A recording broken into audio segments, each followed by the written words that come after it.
Fantastic. How's it going, everybody? It's Pilot Flame, and we are back with another Game Week preview. Today it's Game Week 37 plus. We're going to be seeing how my predictions went. We're going to be doing predictions for next Game Week, and we're going to see how well my team did, or how badly, in this case, my team actually did. So let's take two, try this one again, because my mic was muted the first time. So let's check out my team. So there's the team up on the screen. You can see all of the stuff around the side as well in terms of our rank, in terms of how many transfers we made, and all that sort of stuff. Yeah, wasn't great this week. Wasn't great at all. When I saw the City lineup, I was a bit worried because at the same time, we also got that Doherty was on the bench as well. And then obviously Burnley getting that really late goal kind of just ruined the clean sheet for Patricio and all that sort of stuff kind of. And then Sterling came on for 45 minutes, which gave me hope, and then he didn't do anything. And then Digne conceded, and Trent Alexander-Arnold didn't do anything. And yeah, it was kind of a spiral effect that made things a lot worse. But to be fair, this game week isn't that bad of a week to basically be doing bad in, because a lot of players will be doing bad in this week. Even free hitters won't be doing great in this game week. A lot of people went for the likes of like Pulisic captain. If they went for David Silva, then they probably did fine. Maybe Antonio probably do well as well. But some of the players that a lot of people were potentially getting in, like Sterling, like Foden, they didn't do anything. If you brought in De Bruyne, he got a big fat donut. Wolves defense conceded, Burnley defense conceded, Everton defense conceded. A lot of clean sheets went straight out the window. So, yeah, not a great week. Not a great week at all. But let's just kind of run through the team really quickly. So, yeah, Doherty got an assist. It was quite fortunate because it was more of a shot than anything. Patricio just 2 points conceding. Trent Alexander-Arnold getting 0. Digne only getting 1. Martial getting a goal. That was nice, I guess. Fernandes getting another assist. That was nice, I guess. Foden obviously only getting 2. De Bruyne is going to come off the field, and Calvert-Lewin's going to make our 35 points instead of 33 than what we have now. Sterling obviously only getting 1 point, means he only gets 2. Giroud getting 6 was nice. The week started off good, but again, and then Greenwood obviously came off at 60 because they didn't want to obviously, have his ankle flare up and just be completely unusable in potentially the FA Cup or the West Ham game. But yeah, not great overall. Not great overall. My transfer was definitely successful. Everyone else just kind of failed me because Pep Roulette struck again. And also, it just wasn't a very high-scoring week. Like, there was no real blowouts in the game weeks. Like, you see here that of all the games that have been played, there's only been like 2 or 3 goals in the game total, and not many teams have clean sheets, like, at all. So yeah, let's see how we did for the predictions. So I'm just going to bring this across here. Everyone should be able to see that. So yeah, we have Chelsea versus Norwich. I said 3-0 Chelsea. They end up winning 1-0, so we get 1 point for that. For those that aren't familiar with our point system, it's basically the same as the Premier League. 3 points for a win, 1 point for a draw, 0 points for a loss. So our win is getting the exact score right. So if I would have guessed Chelsea getting 1-0 over Norwich, I would get 3 points. If I get the result right, so I guess Chelsea would win of some scoreline, and they did win, but not the exact scoreline, I get 1 point, and if I get anything else, it's wrong. So I get 0. So in Burnley versus Wolves, I guess 0-0, which is a draw, and they drew 1-1, so I only get 1 point there. I said City would win 4-0. That was a bit ambitious. They almost lost the game, and they probably could have potentially drew the game at the very end. Them winning 2-1, so I still got 1 point there. I said Spurs and Newcastle would draw. That didn't happen. It ended up being a 3-1 Spurs win, which is quite surprising. Liverpool definitely did not win 3-0. They lost 2-1 to Arsenal. Everton and Aston Villa did not end in a result, in a 1-1 draw for both teams. Leicester also getting the win over Sheffield United. Was not 1-1, it was 2-0. United ended up winning 2-0. I said 3-0. Almost right there, so we only get the 1 point. Southampton did not beat Brighton 3-1. They drew 1-1, so nothing there. And I said that West Ham would beat Watford 2-1. We'll just say I got it wrong for argument's sake, just because they have not played yet. So again, a pretty mediocre week for predictions in only getting 4 points.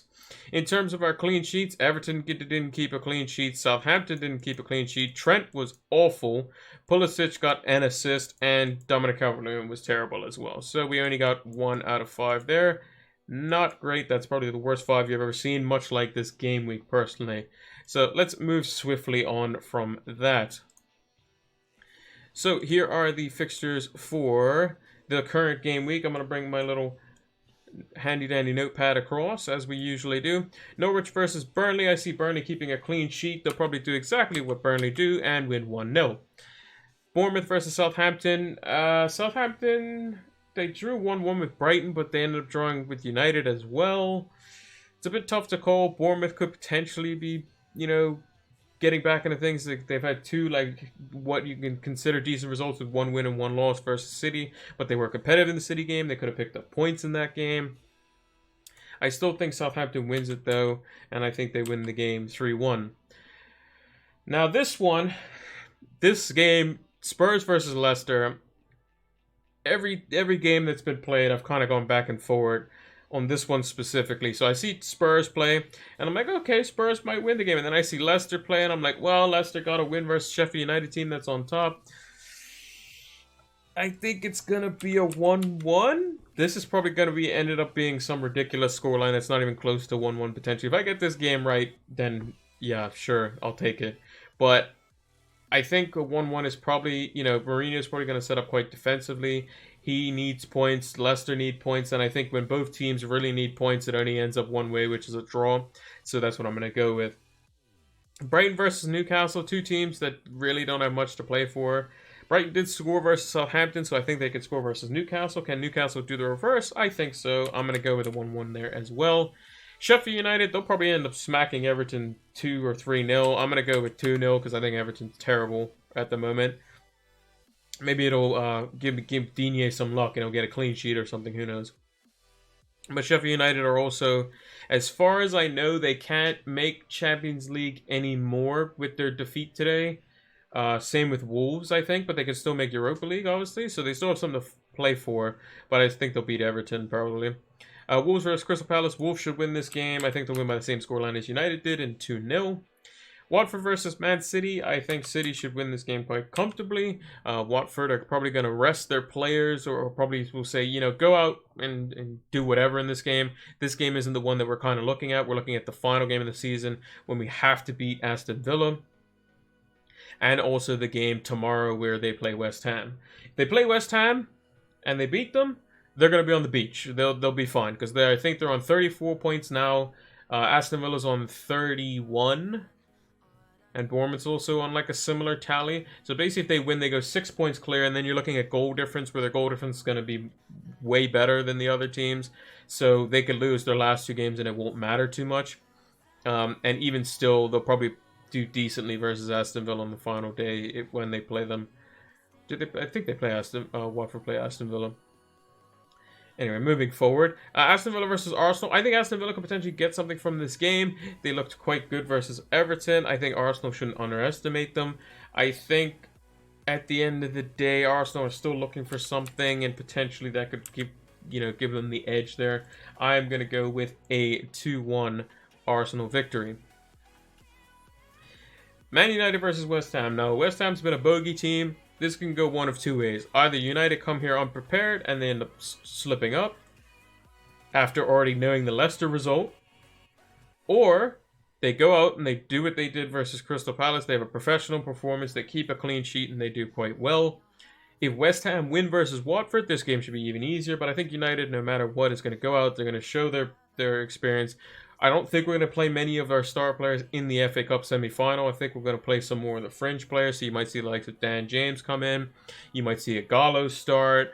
You might see one of either Pogba or Bruno in the start and maybe bring on the other one, because top 4 is more important than the FA Cup. It sucks. The FA Cup is a trophy, but if we get to the final, then you can worry about that afterwards. But I think United should win this game 2-0. And then Liverpool versus Chelsea. Now, I thought Liverpool was going to beat Arsenal. Clearly that wasn't the case. But I still think Liverpool will end up doing enough to win this game. I think Chelsea's defense is just so bad that I think that, Liverpool should be able to do something. They're definitely not going to want to go down just playing badly to end the season. They have to have some type of momentum going into it. They're going to have a long break. So Klopp's not going to be impressed that they can't break the record. And yeah, I think that they can still tie the record for the number of home wins or something, but they still have to win their last 2 games to have the biggest points tally gap between them and second place. So I think there's still records there to be, to be had. I think they'll still end up going out there and doing what they need to do versus Chelsea. Moving on to the clean sheets, we have Burnley. Oh, they're playing Norwich. Makes sense. And then goal Pope, because he's probably going to make a few saves and keep a clean sheet because he's up against Norwich. Moving on to defense, I put Matt Doherty here mainly because he came off the bench. He got an assist and didn't start the previous game, and I think he's going to be back in the side. I think it was more of a rotation type of thing. He just got rested, and I think they're going to definitely need him in a guarantee. Like, they have to win versus Palace if they want to put some pressure on Chelsea. I think that if we'll check the table. We'll check the table in a bit, but I think Wolves can still mathematically get top 4. Because I don't know how many. I'd have to check, but I think they're going to play Doherty because they definitely want to still make Europa League for sure. And they still want to be having good form going into that tournament as well. So I think they'll still play Doherty. And I think it was just more of he needed a break type of thing. In midfield, I've gone with Trossard this week, mainly because he's up against Newcastle. Newcastle haven't been looking great. He's been playing quite well and been starting. He had a little bit of a rest towards the end of the game. He came off for 75 minutes, but I think he will start. He has been playing well. He scored in the 2 previous games, I believe. And I think, yeah, he could be a good differential pick going into this game week. And then lastly, we obviously have Danny Ings. He scored again.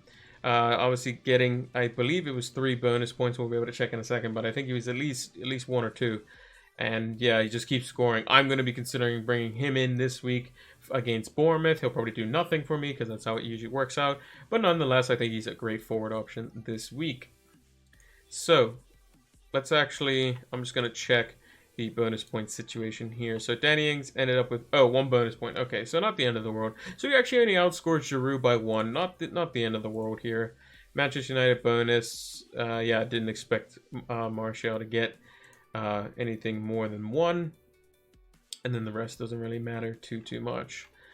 Moving on to the current team. So this is how the team is looking right now.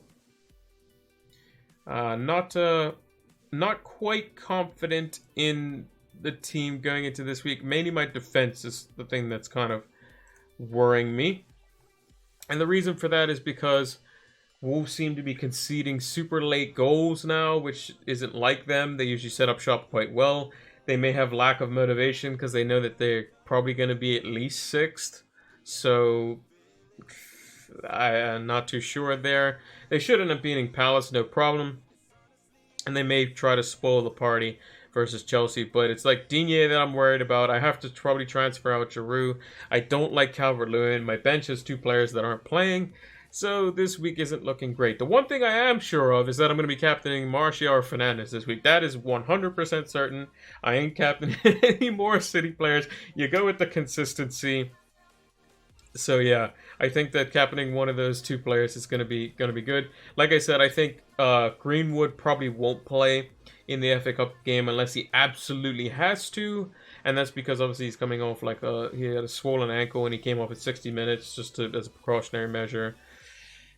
Just because I didn't think they wanted to run him out there, and he looked kind of tired. He was doing a lot of defensive work, and then captaining any City mid. Now the worst, it's bad. Back to first in my league thanks to Rashford. Yeah, hey, congrats. I knew Rashford would get a goal. It was coming. He got a goal, assist, 3 bonus points. It was coming. But it only took Mason Greenwood to basically have to do all the defensive work. But Rashford and Martial played superbly tonight. They did. Basically, anytime the ball came to them, they were a threat. So, and I think captaining them, any of them versus West Ham, depending on what West Ham do versus Watford tomorrow, if you are Man United asset owners and you're looking to captain them, you want West Ham to win that game tomorrow. You want them to win that game so that they're on the beach and they ain't got to worry about getting relegated. And then it'll be happy days. Also, if you're a Man United fan, like myself, then you'll be hoping that that they do well versus West Ham and that nobody gets injured in the FA Cup game, because that's the kind of thing I'm interested in as well, is that we have to submit our team. So if we look at the fixtures, we have to submit our team by 12:30. 11:30 EST time, right? So I'm not sure if the City FA Cup game will have been started by then, or if we would have got the lineups. Let me actually just check that. Just gonna swap over to the old full screen cam here. So FA Cup game. So when does City and Arsenal actually play? Okay, City and Arsenal don't play till after, so we won't know any of the lineup like that City's going to be playing, so we won't get any inclination of who's starting in that until after the deadline's already gone, so we're kind of SOL for that. Yeah, we're kind of screwed on that one. So I thought maybe you could potentially see something from there. Giroud will be important against Liverpool. I don't know. I have a funny feeling that Giroud might not start versus Liverpool. I don't know why. I think that they, Chelsea may concede the fact that they need to just get a point out of Liverpool. I don't know. Maybe Giroud plays, but is Giroud, like as an example, better than transferring him out versus a Ings versus Bournemouth team that, is probably going to open up a little bit because they're looking to get men forward because they need to win the game. I think Ings might be a little bit better. Maybe. Right? I think Greenwood's going to be rested for the FA Cup game, which means he probably starts again versus West Ham, which is what I want. I don't know. Again, the having the FA Cup thing in the middle of the fixture is so annoying because, like, you could have, like, I could say, oh yeah, bringing in Riyad Mahrez is probably a good idea because he's gonna get taken off early in the FA Cup game and then he'll start midweek versus Watford. But Riyad Mahrez might come on, get injured, and then you don't have him again. And my team's already in a place where Lascelles and Ngakia are not gonna play, so Mount would definitely start. Yeah, I think Mount will start. I think Chelsea's lineup is pretty predictable because Chelsea, unfortunately for them, they can't really rotate in a sense. Like versus Liverpool, they can't play Alonso. They definitely can't play Alonso. They have to play Azpilicueta there.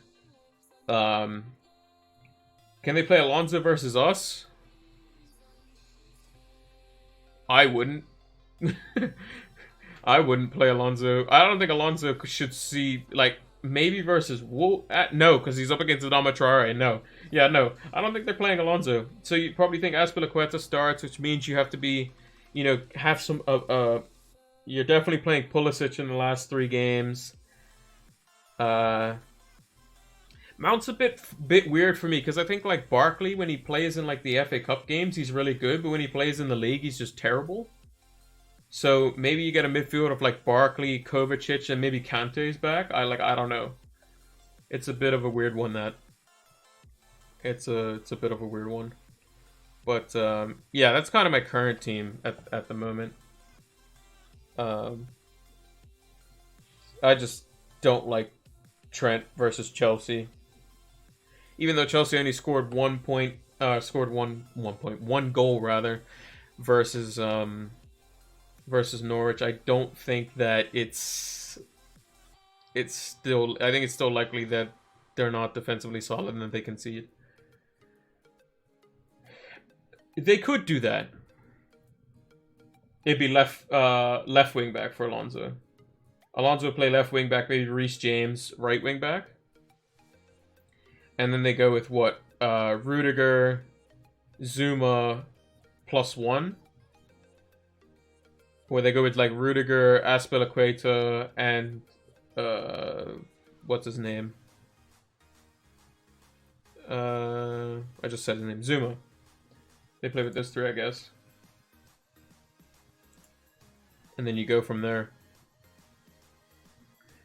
But yeah, it's going to be a bit interesting. I kind of hate the way the FA Cup is kind of in between, the games, because like you said, I could it could be all well and good. I could keep Giroud.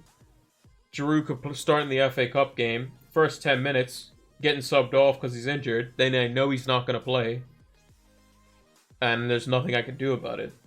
Whereas at least I know like Danny Ings isn't playing an FA Cup game, and I know he's gonna start for Southampton, assuming he doesn't get injured in like training. Which is why I'm still worried about like City assets, because again, Pep could do some crazy nonsense where he plays De Bruyne in just the FA Cup game, doesn't play him versus Watford, doesn't play him versus Norwich, and then plays him in the FA Cup final or something. He could easily do the same thing with Sterling, so it's a bit weird. Which is why I'm comfortable with Foden, to like all honesty, but he's the most like easily accessible to get taken out because he can be swapped to like David Silva or something. But like if we're looking at just general transfers, like this week I was kind of set on just going Giroud to Ings, playing Patricio, Doherty, Trent Alexander-Arnold, Digne, my 5 across midfield, Greenwood and Ings. And I only have just the one in Calvert-Lewin off the bench as a sub. And just running with that. Maybe I make other changes and go with something else. I don't know.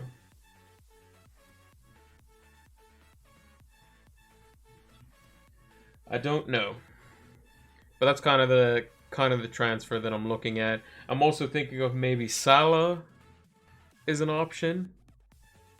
But do I really get rid of Raheem Sterling for Salah? And then have to play with Giroud?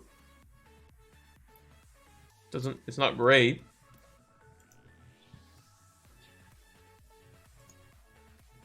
Not great at all. But I think my transfers have been quite successful, so hopefully if I bring in Danny Ings, he'll score and do quite well. Obviously, that being said, Giroud could easily score versus Liverpool.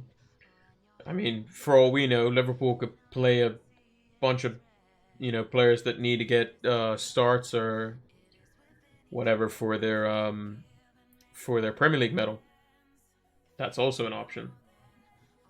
But again, it's not for me to say, unfortunately. And again, we don't know what's going to happen in the FA Cup games.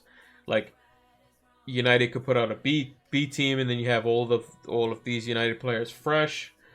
City could play Foden, Sterling, Mahrez, just play the full like best 11, and then play like Foden, Bernardo Silva, like the similar team to what they played in versus Bournemouth. Run that back again versus Watford. Who knows? But it's a bit of a tough call. I think the players that I'm potentially looking to take out is maybe Trent, but again, probably want to keep him for Newcastle. Giroud for the likes of Ings. And I'm thinking, is it worth a hit to bring in somebody that's just going to play on the bench? Like to replace like Lascelles or Ngakia or somebody like that? Is that worth it? Probably not. But then again, it might be. Who knows? Like if we look at potential transfers, like at the end of like, so if let's say I do, we remove Giroud, we bring in Ings, and let's say last day I want to get in Salah. The only way I can get in Salah is if I get rid of De Bruyne. And then I only have 2 Man City players going into the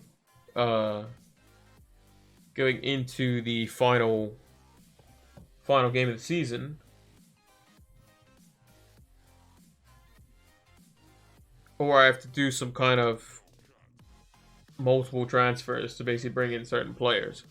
So like I could go like if I get if De Bruyne starts and Sterling start or something versus Watford, and they get 90 minutes with the FA Cup looming around the corner, the likelihood of them both playing could be a bit, whatever. They might not start in that game. They might just be rested for the FA Cup final. I could take one of them out, bring in Salah or Mane or somebody like that. But then I would kind of want Jesus, because I think Jesus would definitely play. I kind of would want David Silva, because David Silva would play. So maybe I could do something like, where I know Foden's going to play that final game, I can go something like get rid of De Bruyne, Sterling, Calvert-Lewin. Can I do this? Bring in Jesus.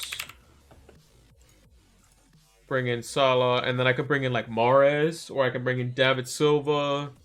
Or something like that. And then I'll have triple City. 5 across midfield.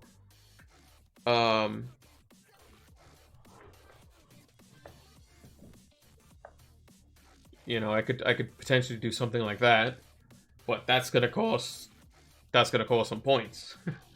So I'm not sure if that's ideal. And do I want to take out Foden? I'm pretty sure Foden's going to play that final game. Because I don't see him starting in the FA Cup final. I think the FA Cup final game is probably... It's going to be like their normal lineup. It's going to be probably... Mendy, Laporte, Garcia, Fernandinho, Walker with Ederson in goal. You're going to have Roger in front of them. You're going to have like... Gundogan or David Silva and KDB, and you're gonna have Mahrez, Jesus, and Sterling up top. Like that's gonna be the lineup or thereabouts for that FA Cup final. It just depends on how they rotate going into that. That I'm kind of worried about. Could I potentially do something this week? So maybe I go, let's say I go Giroud to Ings.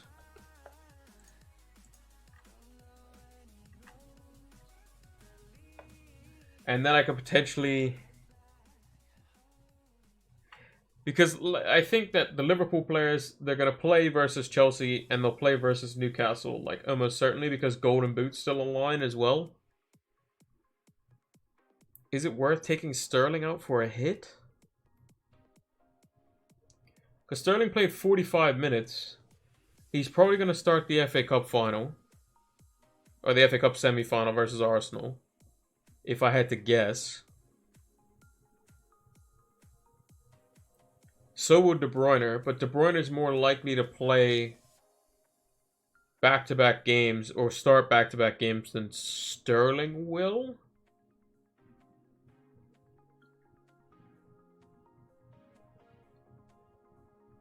So it's just a matter of, do I want Salah for 60 to 80 minutes versus Chelsea? Or do I want Sterling to potentially start versus Watford or get 30 minutes versus Watford? It's a bit of a tricky one because I could definitely go into this week coming up with, you know, with this and run with that. Problem is that I know that the following week after that, I'm definitely taking at least a -4 because I can't do. Well, can I do Jesus in 1? No, I don't think I can. He's like 9.8, yeah. I was gonna say I could technically take out Ings and put Jesus in 1, but even if I got rid of Sterling, which is a bit unfortunate. A bit unfortunate indeed. But yeah, I think probably the most likely thing that's going to happen this week is Giroud for Ings.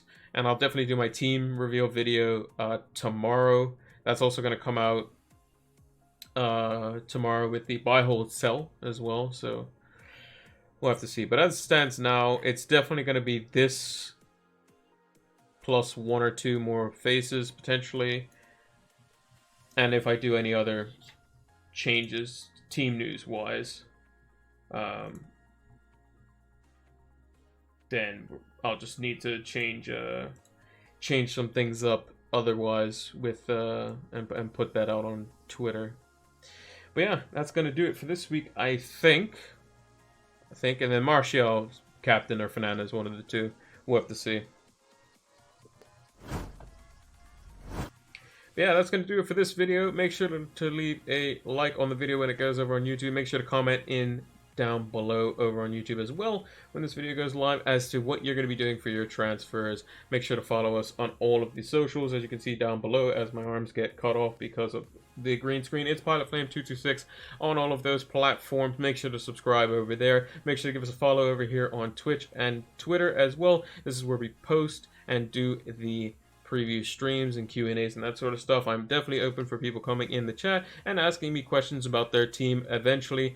Once we have enough viewership, that's definitely what I want to strive and go towards. Rather than doing predictions and talking a lot about my team, I want to talk about you guys' team, because I'm here to help you guys, and so that we can all have a nice, good, and fantastic game week while my team continues to get a red arrow. But that's okay. As long as you guys' team's doing well and you're enjoying the content, that's all that really matters for the meantime. Also, we will be setting up a league for next season as well. I'll make sure to have the code and all that sort of stuff and work out the logistics.